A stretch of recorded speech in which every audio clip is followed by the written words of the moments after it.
시청자 여러분 안녕하십니까? 조은선 특검의 최종 결과 발표에 새로운 내용은 사실 별로 없습니다. 그러나 제가 주목하는 것은 청와대 이전 부분입니다.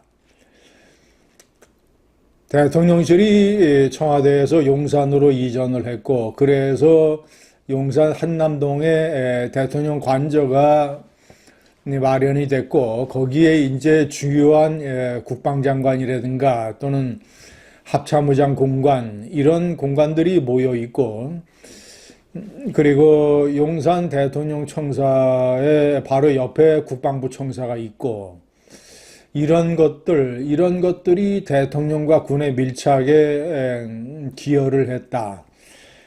그러니까 공간도 가까운 김용현 국방장관과 훨씬 더 자주 회동을 할 수 있었고, 이런 것들을 어떤 계엄의 주요한 배경으로 꼽았습니다. 그래서 저는 생각을 해봅니다. 만약에 청와대에서 용산으로 이전을 하지 않았다면 계엄이 없을 수도 있었는가? 저는 그 가능성이 상당히 높다고 생각을 합니다. 계엄이 없을 수도 있었습니다. 왜냐하면 조은선 특검이 얘기하는 이 김용현 국방장관 등 군과의 밀착, 이런 부분도 있지만 중요한 것은 명품백 사건입니다. 최 목사가 김건희 여사에게 명품범을 준 것은 한남동 관저 공사가 마무리되기 전에 서초동 아크로비스타에서 대통령이 출퇴근을 하던 그런 때였습니다. 그러니까 대통령은 출근하고 김건희 여사는 지하에 있는 자신이 기획사 회사에 출근을 해서 거기서 이제 외부 인사들을 만난 것이죠. 최 목사도 바로 그것을 노렸습니다. 그래서 상대적으로 보안과 경호도 허술했고, 그리고 김건희 여사가 외부의 그런 사기꾼들에게 노출되는 그런 환경이 훨씬 더 쉬웠습니다. 그래서 명품백 사건이 가능했던 것입니다.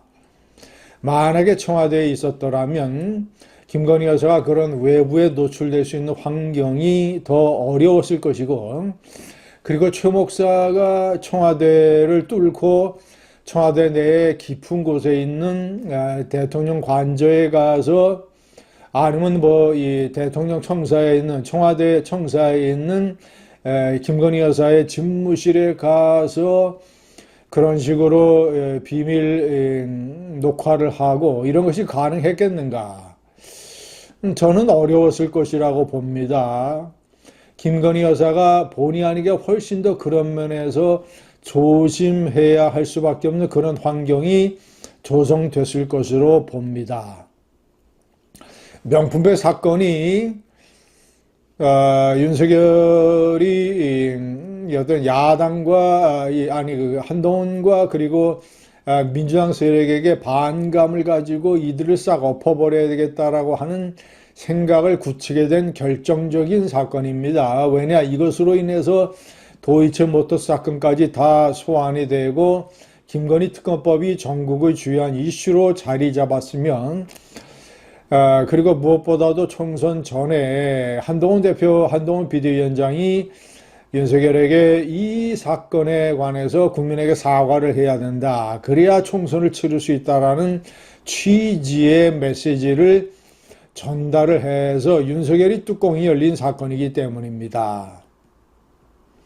시청자 여러분, 만약에 명품백 사건이 없었더라면, 그리고 대통령과 당과 이 갈등이 그렇게 최고조에 달하지 않았더라면 저는 윤석열이 여러 가지 전국 상황에 대해서 화도 나고 그러겠지만, 비상계엄, 그리고 한동훈과 이 민주당의 지도 세력을 잡아들여야 되겠다라고 하는 극단적인 생각, 그리고 국회를 엎어버려야 되겠다라고 하는 비상계엄까지 가지 않았을지 모른다, 이런 생각을 저는 합리적으로 추론을 해보는 것입니다.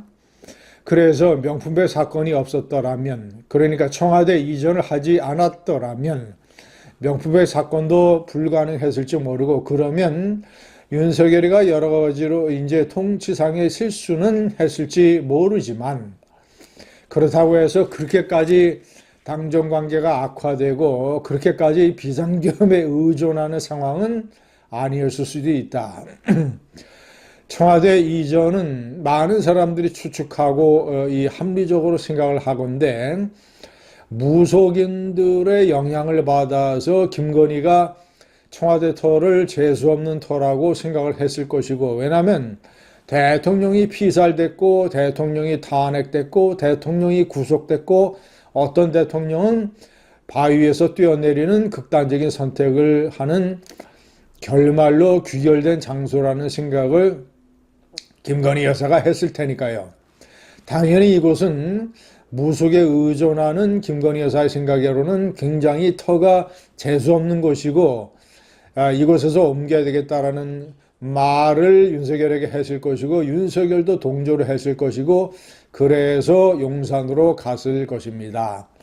김건희가 그런 생각을 굳히게 된 데에 놀랍게도 어떤 가까운 비구니 스님이 작용을 했다라고 하는 것이 윤영효 이 통일교 세계본부장과 그리고 통일교의 이모 부회장과의 통화 녹취록에서 다 드러났습니다. 그것이 대통령 선거 직전입니다. 그러니까 윤석열과 이재명 후보 캠프에 대해서 여러 가지 정보를 파악을 하고 있는 두 사람이 그 정보를 나누는 녹취록에서 드러난 것입니다. 윤 본부장이 이렇게 얘기를 합니다. 김건희 씨도, 그러니까 한 비구니 스님을 거론하면서 김건희 씨도 스님과 새벽마다 통화를 해요. 그 사람이 뭐라고 저한테 이제 금으로 된 밥수저도 올리고 미팅을 했단 말이에요. 그러니까 그 비구니 스님과 이 윤영효 이 본부장이 만났다는 것입니다. 그 사람 입에서 나온 게 청와대 터가 그래가지고 옮기니 많이 이런 얘기를 밥을 먹으면서 미팅을 가지면서 윤영호 본부장에게 그 김건희와 가까운 비구니 스님이 얘기를 했다는 것입니다. 그 비구니 스님과 새벽마다 김건희가 통화를 한다는 사실을 윤영호 본부장이 파악을 하고 있었습니다. 비구니 스님뿐만 아니라 다른 무속인들도 김건희에게 청와대 터가 재수없으니 옮겨야 된다는 얘기를 했을 것입니다. 그런데 이 통화 녹취록에 따르면 비구니 스님의 영향력이 가장 컸던 것으로 보여집니다. 그러니까 이 비구니 스님이 그런 말만 하지 않았더라면, 그리고 이 일을 포함한 여러 무속인이 청와대 이전 얘기를 김건희에게 하지 않았더라면 김건희가 윤석열을 압박하지도 않았을 것이고 그대로 청와대에 있었다면 명품백 사건도 일어나지 않았을 것이고 당정 간의 갈등도 그렇게까지 격화되지 않았을 것입니다.